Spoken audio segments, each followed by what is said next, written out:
Hello, कैसे हो बच्चों? बच्चों, आज हम पाठ 4 शब्द और वाक्य पढ़ेंगे।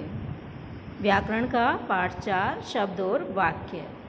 शब्द से, उ, रे, ए, जे, ए, सूरज। भै, आ, ले, उ, भालू। पै, ए, तै, अंग, गे, ए, पतंग। आ, दै, मैं, ई, आ, दै, ए, मैं, ई, आदमी। गे, री, है, ए, ग्रह। पै, ए, डै, ए, पेड़।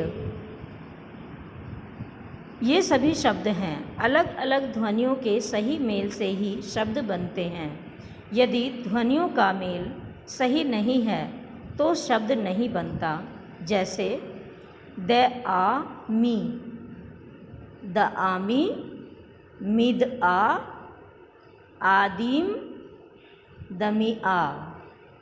ये सभी शब्द नहीं हैं क्योंकि इनका कोई अर्थ नहीं है, पर इन्हीं ध्वनियों के सही मेल से आदमी, आदमी सही मेल से बना है, आदमी शब्द बना है। क्योंकि इस शब्द का अपना एक अर्थ है। आप जानते हैं कि हम शब्दों का प्रयोग वाक्यों में करते हैं। शब्द जब वाक्य में प्रयुक्त होता है तब उस पर वाक्य के नियम लागू हो जाते हैं। वाक्य से बाहर होने के कारण शब्द स्वतंत्र होता है। वाक्य में प्रयुक्त होने के बाद शब्द की स्वतंत्रता समाप्त हो जाती है। इस तरह शब्द की 3 प्रमुख विशेषताएं हैं। शब्द विभिन्न ध्वनियों के मेल से बनता है। शब्द का कोई न कोई अर्थ अवश्य होता है। शब्द स्वतंत्र होता है। विभिन्न ध्वनियों को निश्चित क्रम में जोड़कर बनाए गए अर्थवान एवं स्वतंत्र ध्वनि समूह को शब्द कहते हैं। कुछ और जानें। पनीर, मसाला, किशमिश, पिस्ता, गरीब, पर्दा आदि शब्द मूलतः हिंदी के नहीं हैं। ये अरबी फारसी भाषाओं से हिंदी में आए हैं। वाक्य। बातचीत करते समय हम वाक्यों का प्रयोग करते हैं। ये वाक्य शब्दों से नहीं, शब्दों से बनते हैं। नीचे कुछ वाक्य दिए गए हैं, इन्हें पढ़िए और बताइए कि कौन सा सही वाक्य है। तालाब कमल में खिला, गलत। खिला में है तालाब कमल, ये भी गलत। तालाब में कमल खिला है, ये वाक्य सही है बच्चों।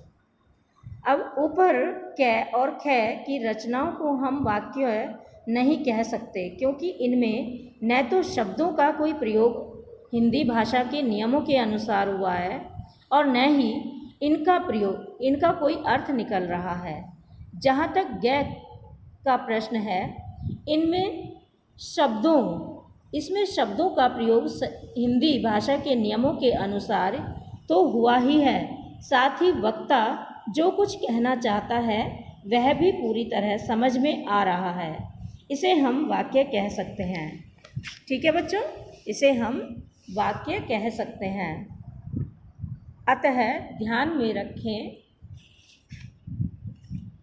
वाक्य विभिन्न शब्दों के मेल से बनता है। वाक्य में आने वाले शब्दों का क्रम उस भाषा के नियमों के आधार पर तय होता है। वक्ता जो कुछ कहना चाहता है उसे वाक्य पूरी तरह से व्यक्त कर सकता है।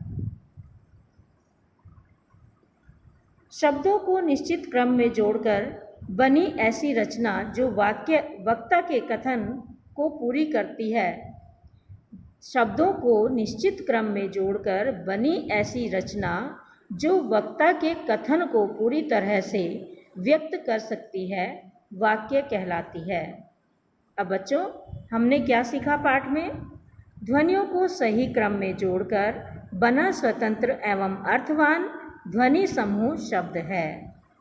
वाक्य से बाहर होने के कारण शब्द स्वतंत्र होते हैं। भाषा के नियमों के आधार पर शब्दों के निश्चित क्रम में बनी वह रचना जो वक्ता के कथन को पूरी तरह से व्यक्त कर सकती है, वाक्य कहलाती है। अब आइए अभ्यास करें। मौखिक, निम्नलिखित प्रश्नों के उत्तर दीजिए। शब्द किसे कहते हैं? शब्द बच्चों विभिन्न ध्वनियों को निश्चित क्रम में जोड़कर बनाए गए अर्थवान एवं स्वतंत्र ध्वनि समूह को शब्द कहते हैं। अब ख, शब्द के लिए क्या जरूरी है? शब्द के लिए जरूरी है ध्वनियों को सही क्रम में जोड़कर बना स्वतंत्र एवं अर्थवान ध्वनि समूह शब्द है। ग, वाक्य कैसे बनते हैं? भाषा शब्दों को निश्चित क्रम में जोड़कर बनी ऐसी रचना जो वक्ता के कथन को पूरी तरह से व्यक्त कर सकती है, वाक्य कहलाती है। अब बच्चों लिखित, सही कथन के सामने हाँ तथा गलत के सामने नहीं लिखिए। वाक्य में प्रयुक्त शब्द स्वतंत्र होता है नहीं। शब्द के लिए उसका अर्थवान होना जरूरी है। हाँ, हम बातचीत में वाक्यों का प्रयोग करते हैं। हाँ, वक्ता के मन के भावों और विचारों को वाक्य पूरी तरह से व्यक्त करता है। हाँ, दिए गए वर्णों को सही क्रम में लिखकर शब्द बनाइए। बच्चों यहाँ हमने बचपन बनाया, बचपन, चिड़िया, ढोलक, बटन, ये हमारे सही शब्द हैं। औरत और मछली, ये हमारे सही शब्द हैं जो हमने इन गलत शब्दों से सही शब्द बनाए हैं। अब प्रश्न नंबर 4, दिए गए शब्दों को सही क्रम में लिखकर वाक्य बनाइए। क, गाया ने गाना नेहा, नेहा ने गाना गाया। ख, लिखी बच्चों ने कहानी, बच्चों ने कहानी लिखी। ग, जाएंगे पिताजी ऑफिस, पिताजी ऑफिस जाएंगे। घ, थी सो रही प्रेरणा, प्रेरणा सो रही थी। ड, पक्षी हैं रहे चुग दाना, पक्षी दाना चुग रहे थे या चुग रहे हैं। अब कुछ करके सीखिए। बच्चों, यश अपने घर का रास्ता भटक गया है। सही शब्द वाले पत्थर चुनकर नदी पार करने में उसकी मदद कीजिए। देखो बच्चों, ये आपको करना है। ये इस प्रश्न का उत्तर आप स्वयं देंगे। ठीक है, अभी हमने पाठ का पाठन किया और इसको समझा, इसके प्रश्न उत्तर किए, तो ये पाठ हमारा पूरा हो गया। बच्चों, इसे आप याद करेंगे और कॉपी में भी लिखेंगे। धन्यवाद।